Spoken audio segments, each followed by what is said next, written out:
अस्सलाम वालेकुम।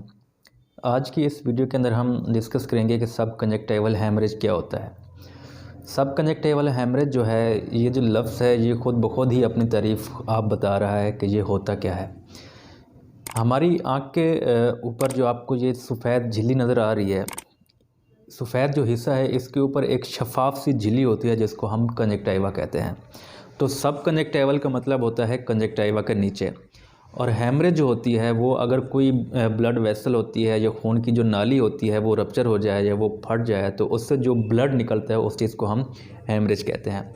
इसी तरह हमारा जो कंजक्टिवा है उसके अंदर भी खून की बारीक बारीक नालियाँ होती हैं, ब्लड वेसल्स होती हैं। अगर उन पे किसी भी वजह से कोई प्रेशर आ जाए या कोई दबाव आ जाए तो वो रप्चर हो जाती हैं। तो उनके रप्चर होने के नतीजे में जो खून उनसे निकलता है वो आँख के कंजक्टिवा के उसी शफाफ झिल्ली के नीचे एक स्पेस होती है, वहाँ पर जमा होना शुरू हो जाता है। तो इस चीज़ को हम सब कंजक्टिवल हैमरेज कहते हैं। और वो जो आँख है वो हमें एक ऐसी अपीयरेंस देती है कि जिसके अंदर आँख के अंदर खून उतर आया हो या बिल्कुल जो है ना आँख के अंदर एक रेड सुर्ख सी अपीयरेंस देती है। इसकी बहुत सारी वजूहात हो सकती हैं।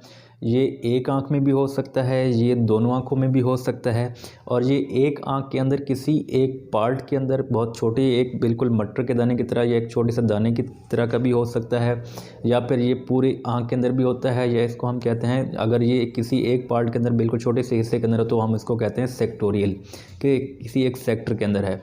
अगर ये पूरी आँख के अंदर फैली हुई है तो इसको हम डिफ्यूज्ड कहते हैं। अब हम आते हैं कि इसकी वजूहात क्या होती हैं। इसकी बहुत सारी वजूहात होती हैं कि कोई चोट लगने के नतीजे में या कोई ट्रॉमा हुआ है, आँख के अंदर कोई ट्रॉमा हुआ है और वो उसने आपकी कंजक्टिवा के अंदर जो ब्लड वेसल्स हैं उनको रप्चर कर दिया है, तब जो है ना तब भी ब्लड उनसे निकल कर हैमरेज हो सकता है और वो सब कंजक्टिवल हैमरेज काज कर सकता है। या फिर ये पैदाइश के दौरान छोटे बच्चों में भी हो सकता है, ड्यूरिंग डिलीवरी कोई फोर्सेप डिलीवरी हो या उसके नतीजे में अगर ये हो गया हो तो उसके बाद भी ये हैमरेज हो सकता है। छोटे बच्चों में भी तकरीबन ये कॉमन सी है। या फिर इसके अलावा किसी जो ओल्ड एज के अंदर इसकी जो कॉमन काज है वो ब्लड प्रेशर है।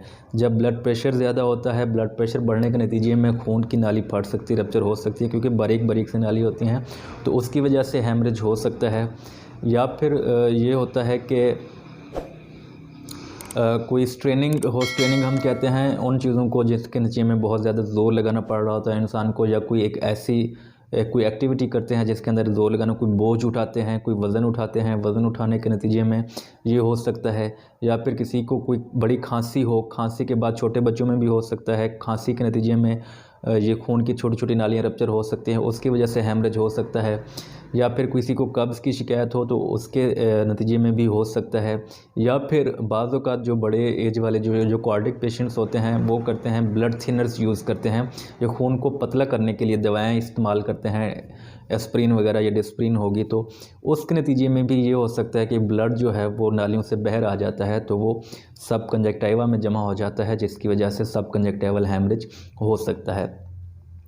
अब अगर इसकी जो है ना पहले तो इसके जो हम इसका इलाज कैसे किया जाता है, पहले तो हमें ये जानना होगा कि ये किस चीज़ की वजह से हुआ है, ये किस वजह से हो गया है। अगर तो ये ट्रॉमा की वजह से हुआ है, चोट की वजह से हुआ है, तो हमें ये देखना पड़ रहा होता है कि ये सिर्फ कंजक्टिवा इन्वॉल्व है, ये इसके अंदर और भी फैक्टर्स इन्वॉल्व हैं, या आँख के अंदर कोई और ज़्यादा नुकसान तो नहीं पहुंचा, हमने वो सारी चीज़ें चेक करनी पड़ रही हों। अगर तो ये रूटीनली है, नॉर्मल है, मतलब कि इसकी वजह से कोई आँख को किसी नज़र को कोई नुकसान नहीं हुआ, या आँख वैसे बाकी सारी नॉर्मल है, सिर्फ़ और सिर्फ कंजक्टिवा या जो है ना वही सुर्ख हुआ है, तो इसके लिए कुछ भी नहीं करना पड़ रहा होता। सिर्फ आपने क्या करना है कि आपने इसकी हीलिंग प्रोसेस को थोड़ा सा जो है ना बढ़ाना होता है। बाकी इसमें किसी मेडिसिन की कोई ज़रूरत नहीं होती, कोई ऐसे विटामिन्स वगैरह दे दें जिसकी वजह से हीलिंग जल्दी हो जाए। या फिर जो है ना एब्जॉर्प्शन ब्लड की, वो इसने खुद ब खुद एब्जॉर्ब होना होता है। आपने सिर्फ पेशेंट को अश्योर कराना होता है कि कोई परेशानी वाली बात नहीं है, कोई घबराने की ज़रूरत नहीं है, ये थोड़ा सा टाइम लेगा, ये खुद ब खुद ही जज्ब हो जाएगा। अगर पेशेंट फिर भी सेटिस्फाई ना हो रहा हो या वो कह रहा हो कि इसरार कर रहा हो, तो आप कोई ल्यूब्रिकेंट दे सकते हैं, या फिर आप उनको कोई कोल्ड कंप्रेसर दे सकते हैं जिसकी वजह से ब्लड जल्दी एब्जॉर्ब हो जाए। या फिर आप जो है ना ऐसी चीज़ें एडवाइस कर सकते हैं, वरना वैसे किसी चीज़ की ज़रूरत नहीं होती। और ये जो है ना ये सेल्फ हीलिंग है, ये खुद ब खुद ही एब्जॉर्ब हो जाता है। तो उम्मीद है कि ये वीडियो आपको समझ आ गई होगी। अगर इस वीडियो के बारे में कोई आपको क्वेश्चन हो तो आप कमेंट बॉक्स में वो पूछ सकते हैं। इंशाल्लाह एक नई वीडियो के साथ आपकी खिदमत में हाज़िर होंगे। तब तक के लिए अल्लाह हाफ़िज़।